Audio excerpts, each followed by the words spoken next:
Members of Congress, I have the high privilege and distinct honor of presenting to you the Right Honorable Gordon Brown, Prime Minister of the United Kingdom of Great Britain and Northern Ireland. Thank you. Thank you. Thank you.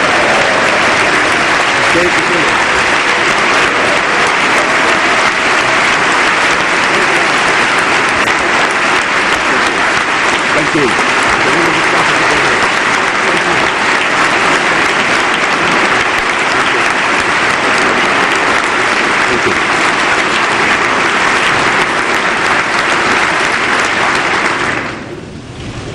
Madam Speaker, Mr. Vice President, distinguished members of Congress, I come to this great capital of this great nation, an America renewed under a new president, to say that America's faith in the future has been, is, and always will be an inspiration to me and to the whole world.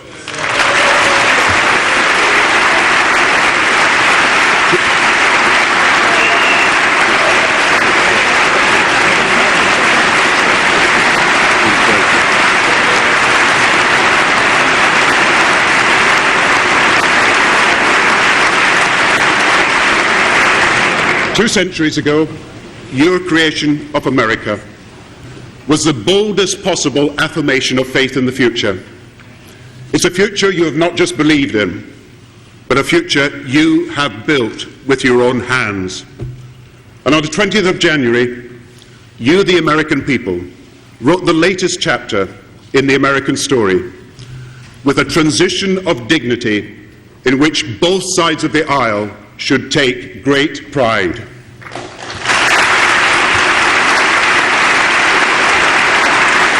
And on that day, billions of people truly looked to Washington, D.C. as a shining city upon the hill, lighting up the whole of the world. And let me thank President Obama for his leadership, for his friendship, and for giving the whole world renewed hope in itself.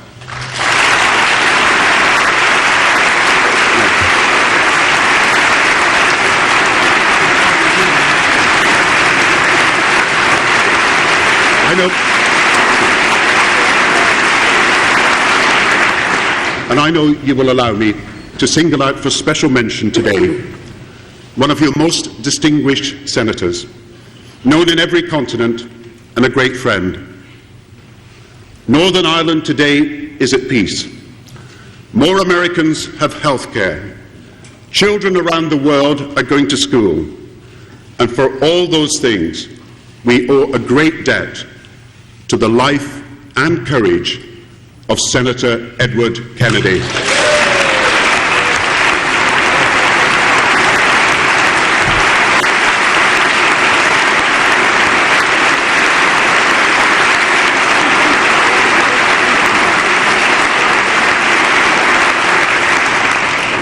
And today, having talked to him last night, I want to announce, awarded by Her Majesty the Queen, on behalf of the British people, an honorary knighthood for Sir Edward Kennedy.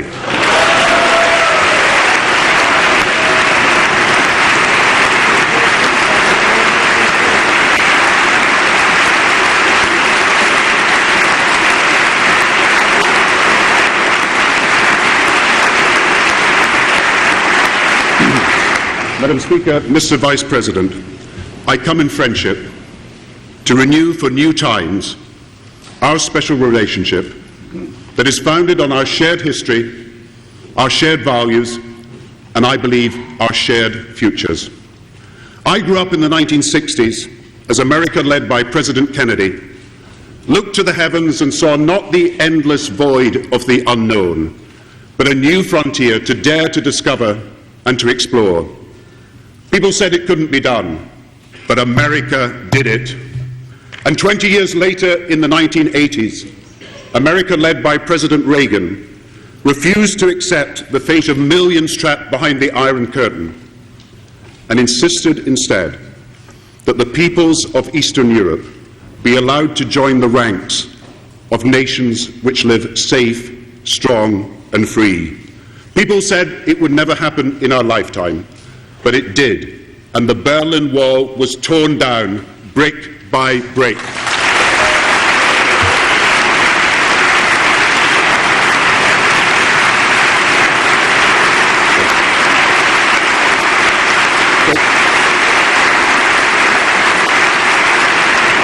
So early in my life, I came to understand that America is not just the indispensable nation, you are the irrepressible nation.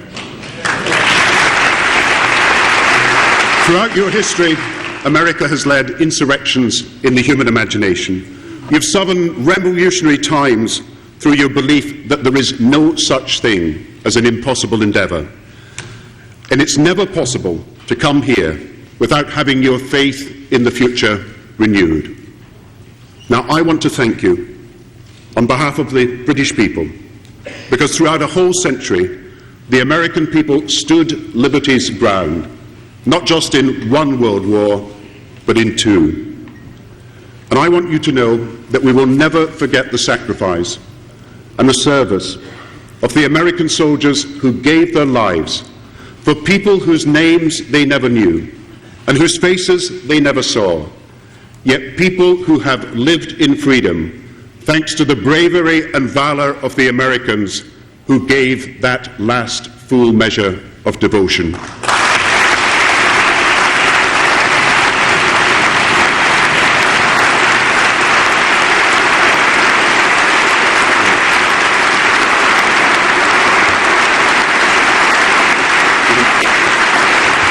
Cemetery after cemetery across Europe honors the memory of American soldiers, resting row upon row, often alongside comrades in arms from Britain.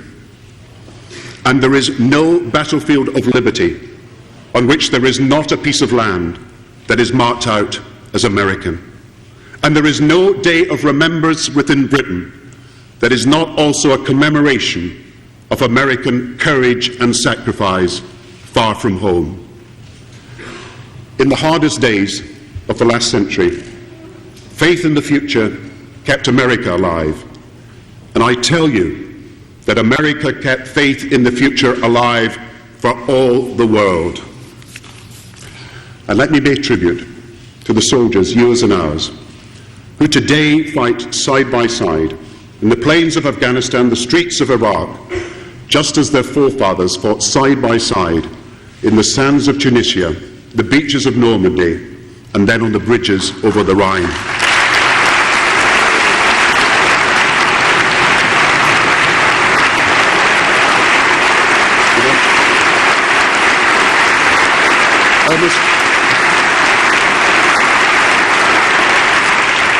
Almost every family in Britain has a tie that binds them to America. So I want you to know that whenever a young American soldier or Marine or sailor or airman is killed in conflict anywhere in the world, we, the people of Britain, grieve with you. We know that your loss is our loss. Your family's sorrow is our family's sorrow. And your nation's determination is our nation's determination that they shall not have died in vain.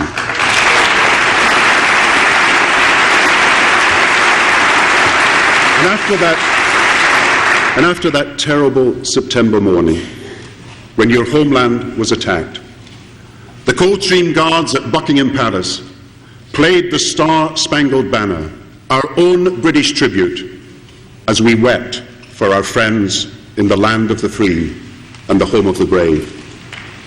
And let me therefore promise you our continued support to ensure that there is no hiding place for terrorists, no safe haven for terrorism. You should be proud that in the years after 2001, that while terrorists may destroy buildings and even tragically lives, they have not and will not ever destroy the American spirit.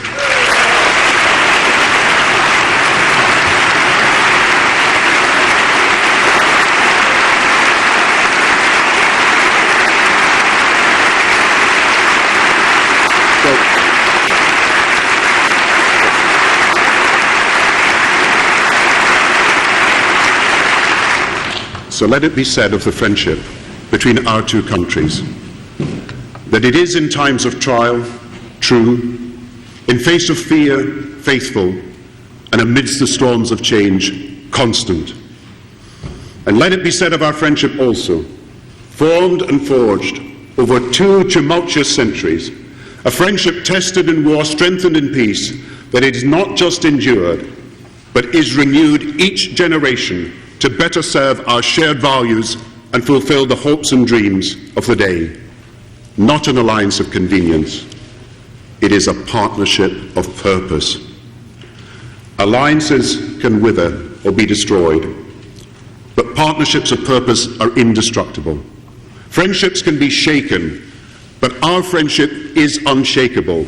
Treaties can be broken, but our partnership is unbreakable. And I know that there is no power on earth that can ever drive us apart.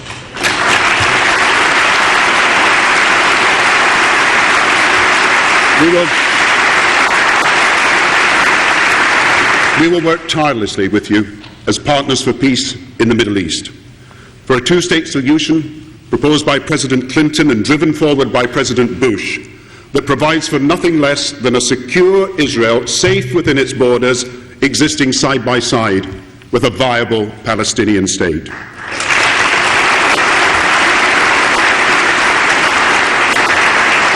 And we will work tirelessly with you to reduce the threat of nuclear proliferation and reduce the stockpile of nuclear weapons. And our shared message to Iran, it is simple. We are ready for you to rejoin the international community. But first, you must cease your threats and suspend your nuclear program.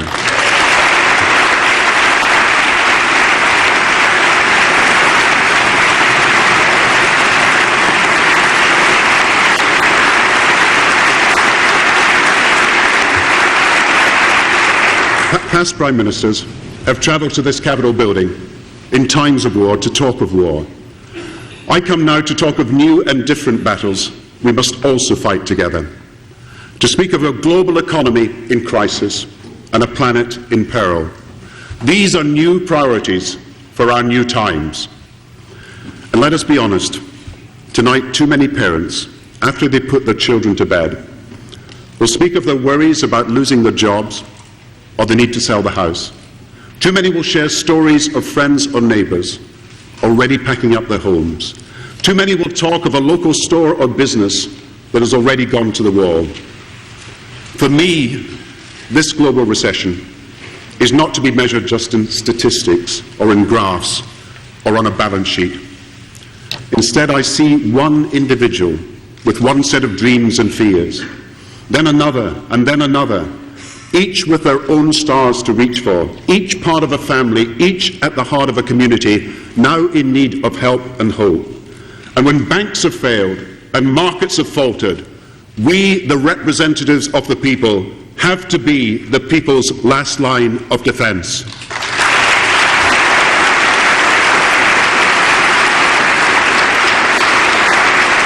And that's why, for me, there is no financial orthodoxy so entrenched. There's no conventional thinking so ingrained. There's no special interest so strong that it should ever stand in the way of the change that hard-working families now need. We have learned through this world downturn that markets should be free, but markets should never be values-free. We have learned that the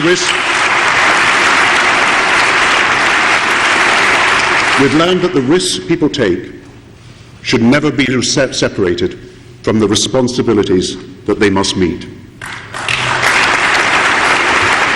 And if perhaps someone thought it beyond our power to shape global markets to meet the needs of the people, we now know that that is our duty. We cannot and must not stand aside. In our families and workplaces, and in our places of worship, we celebrate men and women of integrity who work hard, treat people fairly, take responsibility, look out for others. And if these are the principles we live by in our families and neighbourhoods, They should also be the principles that guide and govern our economic life. And the world has learned that what makes for the good society also now makes for the good economy too. My father was a minister of the church, and I've learned again what I was taught by him, that wealth should help more than the wealthy, that good fortune should serve more than the fortunate, and that riches must enrich not just some of our communities, but all of our communities.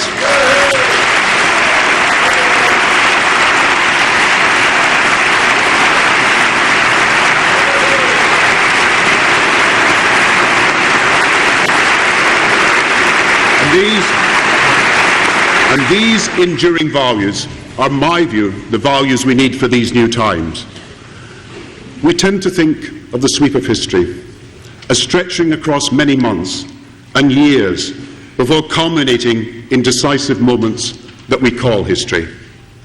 But sometimes the reality is that defining moments of history come suddenly and without warning, and the task of leadership then is to define them, to shape them, and to move forward into the new world they demand. An economic hurricane has swept the world, creating a crisis of credit and a crisis of confidence.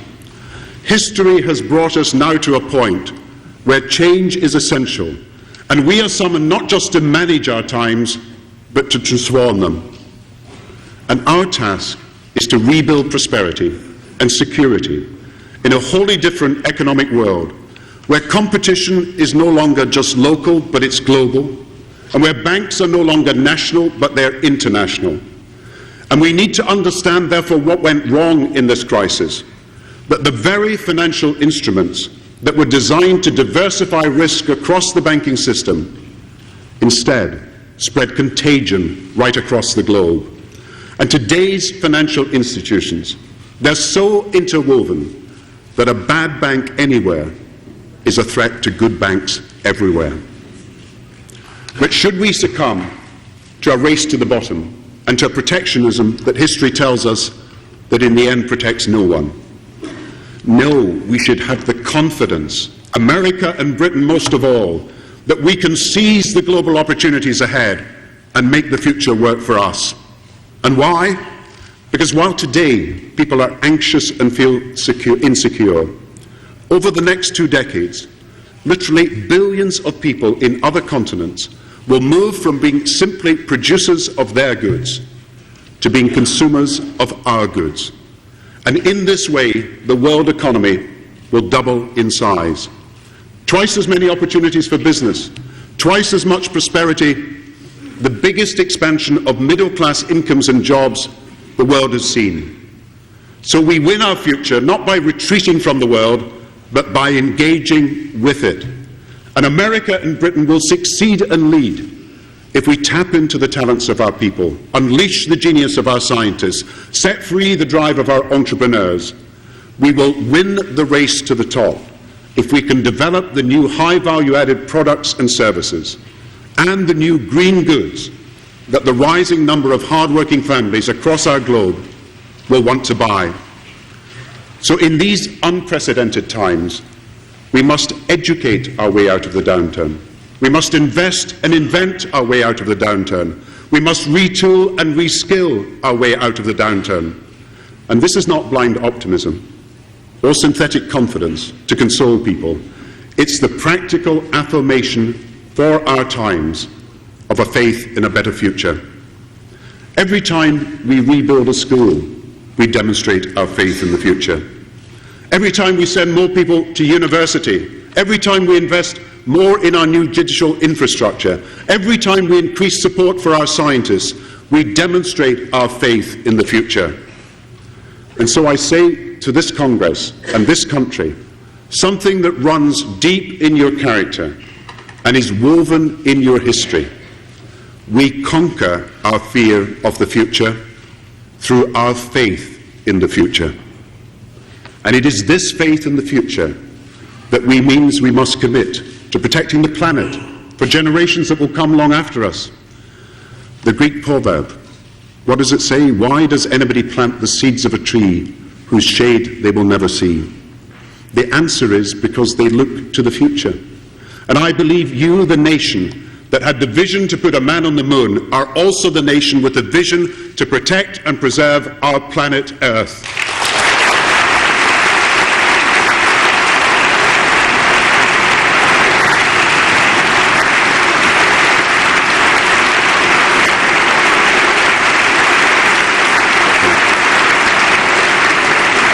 And you know it's only by investing in environmental technology that we can end the dictatorship of oil, and it's only by tackling climate change that we can create the millions of new green jobs that we need and can have. For the lesson of this crisis is that we cannot just wait for tomorrow. We cannot just think of tomorrow today. We cannot merely plan for tomorrow today. Our task must be to build tomorrow today. And America knows from its history that its reach goes far beyond its geography. For a century, you have carried upon your shoulders the greatest of responsibilities to work with and for the rest of the world. And let me tell you that now more than ever, the rest of the world wants to work with America. If these times have shown us anything, it's that the major challenges we face are global. No matter where it starts, an economic crisis does not stop at the water's edge. It ripples across the world. Climate change does not honour passport control. Terrorism has no respect for borders. Modern communication instantly spans every continent. The new frontier is that there is no frontier, and the new shared truth is that global problems now need global solutions.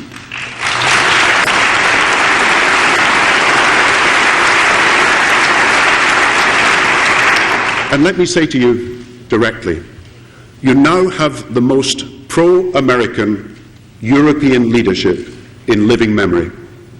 It's a leadership that wants to cooperate more closely together in order to cooperate more closely with you. There is no old Europe, no new Europe. There is only your friend Europe.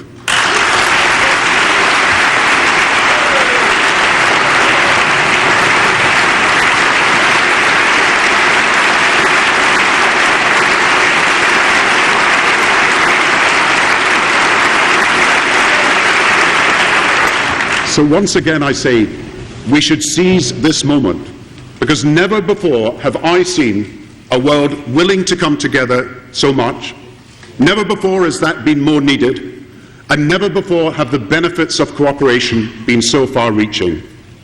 So when people here and in other countries ask, what more can we do to bring an end to this downturn? Let me say this, we can achieve more by working together. And just think of what we can do if we combine not just in a partnership for security, but in a new partnership for prosperity. On jobs, you, the American people, through your stimulus proposals, could create or save at least 3 million jobs. We in Britain are acting with similar determination, but how much nearer an end to this downturn would we all be if the whole of the world resolved to do the same? And you are also restructuring your banks. So are we. But how much safer would everybody's savings be if the whole world finally came together to outlaw shadow banking systems and outlaw offshore tax havens?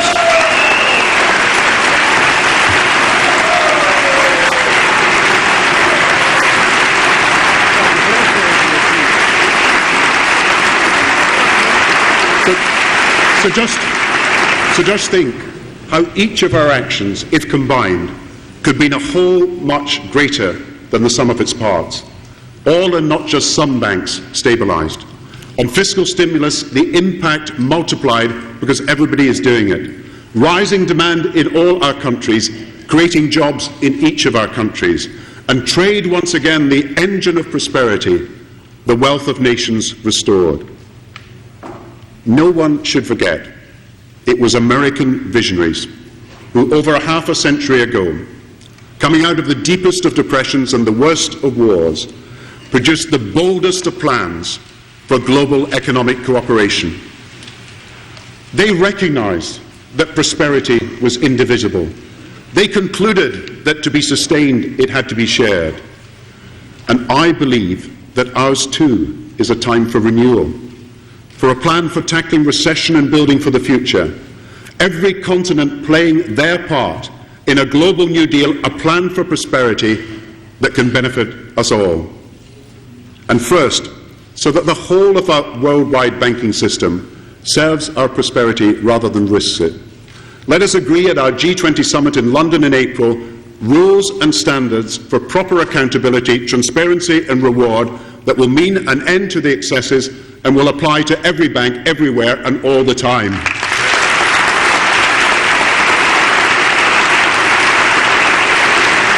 Second, America and a few others cannot be expected to bear all the burden of the fiscal and interest rate stimulus. We must share it globally. So let us work together for the worldwide reduction of interest rates and a scale of stimulus that is equal to the depth of the recession and round the world to the dimensions of recovery, and most of all equal to the millions of jobs we must safeguard and create. And third, let us together renew our international economic cooperation, help emerging markets rebuild their banks. Let us sign a world trade agreement to expand commerce. Let us work together also for a low-carbon recovery. And I am confident that this President, this Congress, and the peoples of the world can come together in Copenhagen in December and reach a historic agreement to combat climate change.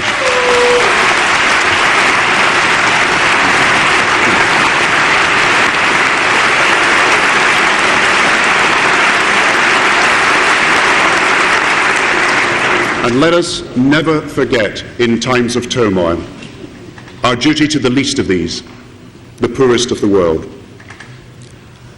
In the Rwanda Museum of Genocide, there is a memorial to the countless children who were among those murdered in the massacres in Rwanda. And there is one portrait of a child, David. The words beneath him are brief, yet they weigh on me heavily. It says, name David, age 10, favorite sport, football, enjoyed making people laugh, dream to become a doctor, cause of death, tortured to death. Last words, the United Nations will come for us. But we never did. That child believed the best of us. That he was wrong is to our eternal discredit. We tend to think of a day of judgment as a moment to come, but our faith tells us, as the writer said, that judgment is more than that. It's a summary court in perpetual session. And when I visit those bare, rundown, yet teeming classrooms across Africa, they are full of children, like our children, desperate to learn. But because we've been unable as a world to keep our promises to help, more and more children, I tell you, are being lured to expensively funded madrasas, teaching innocent children to hate us. So for our security and our children's security and these children's future, you know, the greatest gift of our generation, the greatest gift we could give to the world, the gift of America and Britain, could be that every child in every country should have the chance 70 million children today do not have, the chance to go to school, to spell their names, to count their age, and perhaps learn of a great generation who are striving to make their freedom real.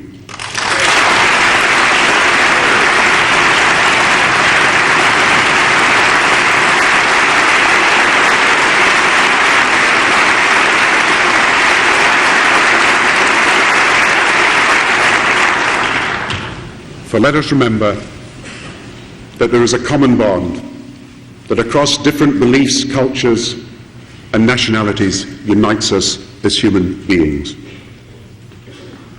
It is at the core of my convictions. It's the essence of America's spirit. It's the heart of all our faiths. And it must be at the center of our response to this crisis too. Our values tell us we cannot be wholly comfortable while others go without comfort.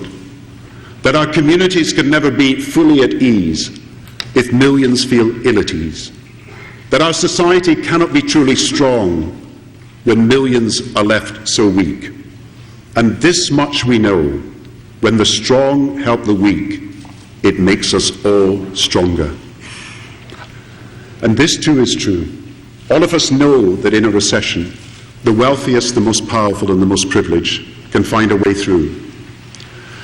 So we don't value the wealthy less when we say that our first duty is to help the not so wealthy. We don't value the powerful less when we say our first responsibility is to help the powerless. And we do not value those who are secure less when we say our first priority must be to help the insecure. These recent events have forced us all to think anew. And while I've learned many things over these last few months, I keep returning to something I first learned in my father's church as a child. In these most modern of crises, I'm drawn to the most ancient of truths. Wherever there is hardship, wherever there is suffering, we cannot, we will not, we will never pass by on the other side.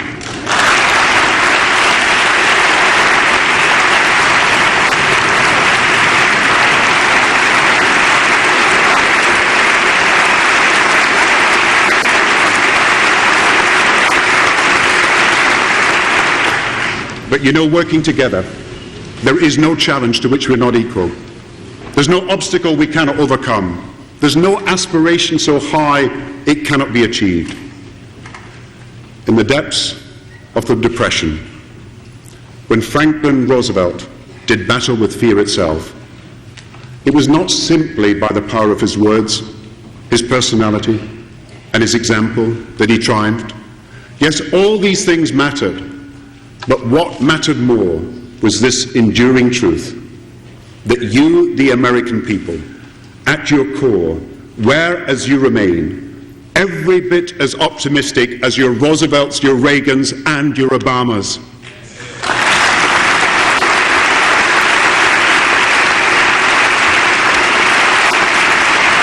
And this is the faith in the future that has always been the story and promise of America. So at this defining moment in history, let us renew our special relationship for our generation and our times. Let us work together to restore prosperity and protect this planet. And with faith in the future, let us together build tomorrow today. Thank you.